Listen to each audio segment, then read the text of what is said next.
Bobby Lopez here, your PGA Pro for the Masters Club card with a drill on the dullest topic known to man on the planet, the golf grip. Nobody wants to talk about the golf grip, and I don't blame them. But I think once I explain to you why you have to grip it the way you do and what effect it has on your ball flight, then you might be willing to suffer through the discomfort if you have to make a change. Because you'll understand why you're making the change and what you expect out of it. You know, what's the benefit? It's always asked, what's the benefit? What's the benefit? Okay, looking over here to the right, this is what's considered a strong grip. Looking over here to the left, this is considered a weak grip. Now, I'm assuming you've already looked at our first video on the grip period and everything else. So this is our portion on why strong, why weak. Let's assume that the golf club is square down at the bottom. We can't see it in this picture, but we're just going to say that. Now, if these hands were to rotate in this direction, and you're really rotating the forearms, not the hands, but let's say you're rotating this whole unit right here. What's going to happen to the club face? It's going to go that way. So it's going to close. So if you had a 6-iron in your hand, the average 6-iron has 32 degrees worth of loft on it. You're going to diminish the loft down to 30 or 29. But worse yet, the face is closing, so now the ball's going to spin to the left because the face is going to get a glancing blow, and it's going to put rotation on the ball, and it's going to curve off to the left and go really low. Here on the right, this is what they call the weak grip. Why? Because it has to really rotate very quickly to get back to its original square position, much less actually close the face.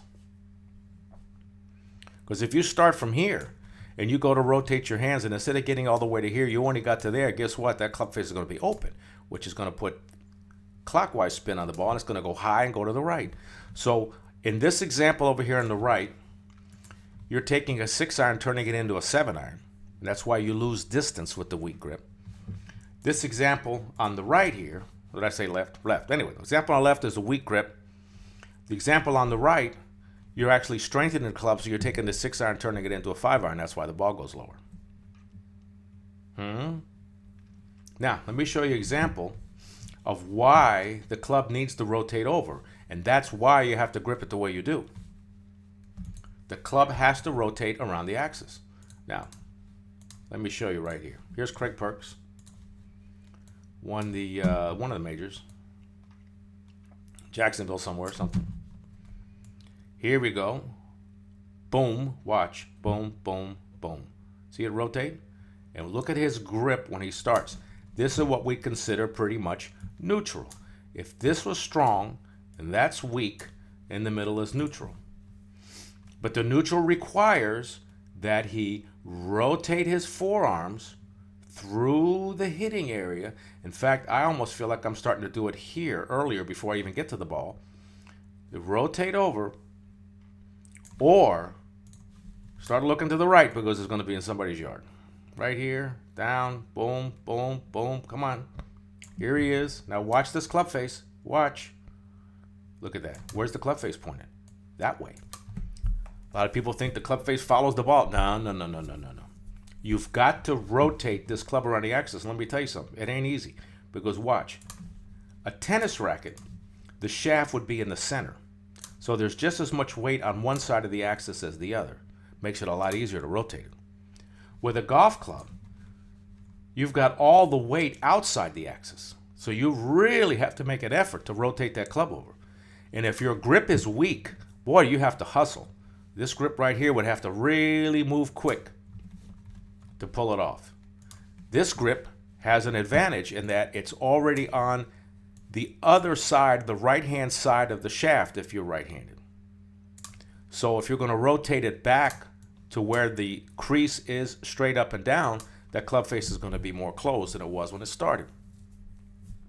So that's considered strong. This is considered weak. Now, another thing, they did try to make golf clubs at one time where the shaft was on the outside and the head was on the inside, and it was made the game so easy they made it illegal. Sadist. Right? We could all be playing par golf if they built the golf club with the shaft on the outside. See here? Rotate. See? rotate. Here's another one. So you see it's not just him. Here's Grant Wade. He also has a neutral grip. Look at that rotate over. Look at that. Look at that.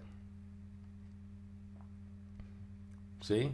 He also has a neutral grip, meaning that the crease is practically at 90 degrees straight up and down. Now let me show you a grip that's not that way. Let's look at a real strong grip.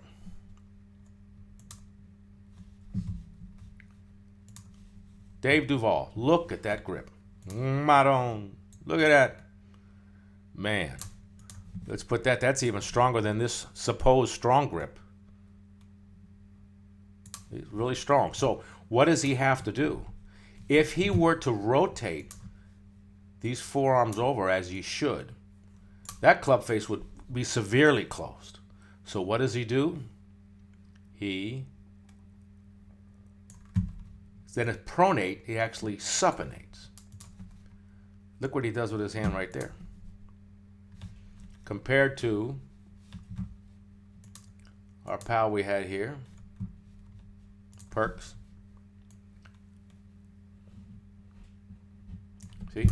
At the same position, he is rotated over. Dave Duvall had to block it. And I guess he's done it since he was a kid and he suffered with it. So the name of the game is the grip has to match the swing. Your strong grip, you got to do what they call lead it. Keep the back of the left hand moving. Weak grip, you really throw the hands over. They have to match up. So if you have a weak grip, either your hands have got to get a whole lot faster, or you got to say, you know what, it's uncomfortable to hold the club with a stronger grip, but I'm going to do that and rotate my forearms over until I can finally start to draw this ball. That'll get you off that slice faster than anything else. If you got any other questions, you know where we are, the Masters Club. Attend one of our webinars, because that way, at no extra charge, you can get online and we can talk live and in person, the two of us. Answer your questions, and plus give you some really good insider information that you won't get anywhere else. The MastersClubCard.com. Bobby Lopez, signing off. Till next time.